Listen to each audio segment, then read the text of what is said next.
Kizamde! Hop on the beat!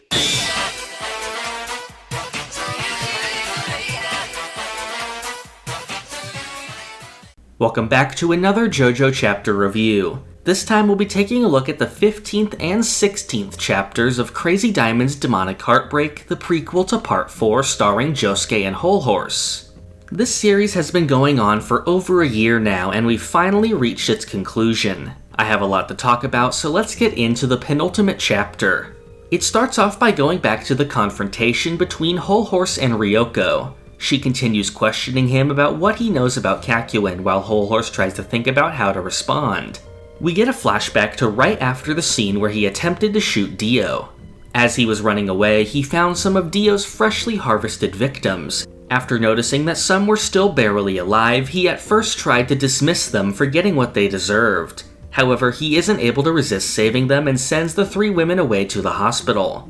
Interestingly, one of the women bears a resemblance to Giorno's mother, making this a possible explanation for her escape from Dio described in Part 5. Hol Horse questions what it truly means to be an emperor, and realizes that that moment was the only time he really lived up to that name by following his heart. He decides to tell the truth to Ryoko that 10 years ago he was an enemy of Kakyoin. Ryoko is paused by Hol Horse's expression, which reminds her of her cousin. She decides to drop the gun and help Hol Horse, and he tells her that Kakyoin and his friends ended up saving the world. He starts to bleed from his forehead wound, which he received in his final appearance back in Part 3. This brings us back to the prediction laid out in the book, where now instead of being shot, he is simply bleeding from the wound.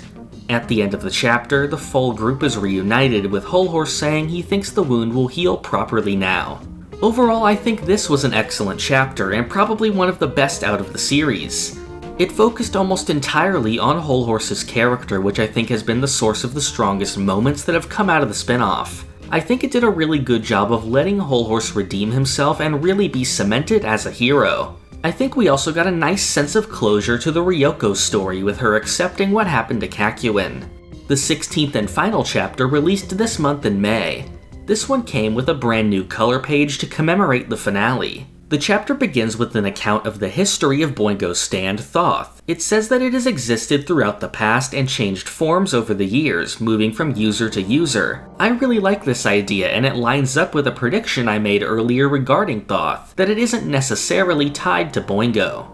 It goes a bit further and says that the true purpose of the stand isn't to predict the future, but to be a constantly updating record of human history. This makes a lot of sense, since as the manga points out, there is no guarantee that the predictions will help the user, and it has no power to change the future. But it goes on to say that Thoth almost seems to have a mind of its own and may have chosen its path to escape Dio's curse. Next we learn about the fate of Coria, the main villain who was defeated in the 14th chapter. He ended up strung up in a tree still fused to the cutting torch and tarp. It seems like being defeated by Josuke has driven him completely crazy, and the police have apprehended him. Josuke and Hol Horse wonder how exactly Coria got his hands on the parrot in the first place, and that there may have been other stand users involved who may still be lurking in the town. Hol Horse is going to head back to Egypt with the parrot and plans to help out Oingo, who's being chased by debt collectors. After seeing Ryoko, Josuke and Hol Horse go their separate ways. Next we see Boingo, who wants to thank Ryohei for helping him earlier.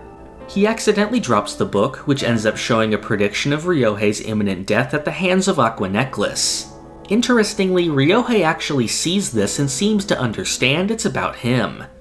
After Hol Horse and Boingo leave together, Ryohei wonders to himself if he's actually going to die soon. With that possibility in mind, he decides to call Josuke's father, Joseph Joestar. This is a really interesting addition which actually makes a lot of sense. After all, in Part 4, we never really knew the reason that Josuke's existence was known to Jotaro, since Joseph was not aware he had an illegitimate child. This new scene seems to imply that this was because Ryohei contacted him first, ending up with Josuke on the will. After this, we see Ryoko preparing to leave Morio. She and Josuke talk about how she clung to Kakyoin's memory. Josuke slices off her bang that she wears to mimic Kakyoin, causing her to slap him. He fixes it back and says that her being angry shows the strength of her commitment to Kakyoin's memory. Josuke also jokingly tries asking her out, which she shoots down due to being older than him. The two say their goodbyes, and the story ends with Ryoko complimenting Josuke's hair. Overall, I think this was a very nice ending to the story. I would say that the arcs presented for our 4 lead characters have been completed in a satisfying way, while also giving us the push forward that eventually brings us to the beginning of Part 4. Hol Horse is of course who I would consider the best character in this story. The way that he was portrayed and the elements of his character from Part 3 that were expanded on here are downright inspired, and seeing him truly redeem himself and accept his role is really nice to see. As we know, Hol Horse was originally intended to become an ally in Part 3, so he fits into this role naturally. Boingo, I think, also had a really compelling arc, being able to overcome his past and move on to adulthood. Ryoko also turned out to be an interesting character and served to flesh out Kakuin's motivation as well. Josuke himself doesn't have too much of an arc here, since of course his arc really takes place in Part 4. But this story gave us a good look at the early Josuke, who we only really got a brief glimpse of before the death of his grandfather and him accepting his role to protect the town. I'd say the only thing in the story that I found lacking was the villain, Coria. I think there was a lot of untapped potential there, and his past involving his vampire grandfather seemingly went nowhere. His role in the story as a whole is fine, but I just think there was a lot left outside of the character that would have really elevated him to being more memorable. My opinion on the story will definitely evolve over time, and I hope to do some more videos on it in hindsight later down the line. My main ideas would be a full retrospective or recommendation video at some point, as well as a video just going over all of the small references made to JoJo throughout. Before either of those things though, I think there's one more thing I'd like to wait for. It was announced recently that a novelization of the series will be released on June 19th, alongside the manga's 3rd and final volume. The cover will also feature a new illustration by Araki of Hol Horse and Josuke. This news seems strange at first, but it isn't when you remember that the author of Demonic Heartbreak is Kohei Kodono, who is the novelist behind the JoJo light novel Purple Haze Feedback.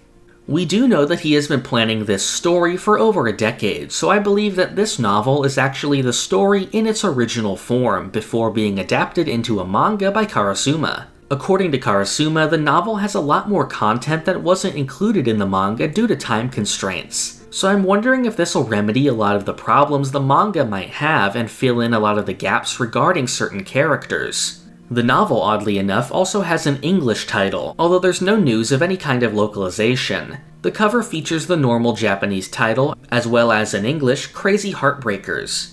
I'd say this is a pretty good title, and if we ever do get an official localization of the manga, I'd much prefer this over having to use the Shining Diamond name on the cover. This kind of thing is actually pretty common. For example, the Japanese title of Thus Spoke Kishibe Rohan actually translates directly to Kishibe Rohan Does Not Move, but the manga features the seemingly unrelated English title of Thus Spoke Kishibe Rohan, giving the series 2 equally valid titles. The same is true for Kodono's own Purple Haze Feedback, which uses the Japanese title of Shameless Purple Haze. Hopefully at some point we can get a fan translation of the novel so I can cover the differences and hopefully get some more fleshing out of the characters. That's all there is for now, but keep up with the channel since very soon I'll be covering the newest JoJo Lands chapter as well. Now that we're past the point of so many chapter reviews at once, I can hopefully return to a more normal video schedule in the coming months. If you want to be updated when the chapters release or when I upload new videos, you can join the Haman Beat Discord using the link in the description.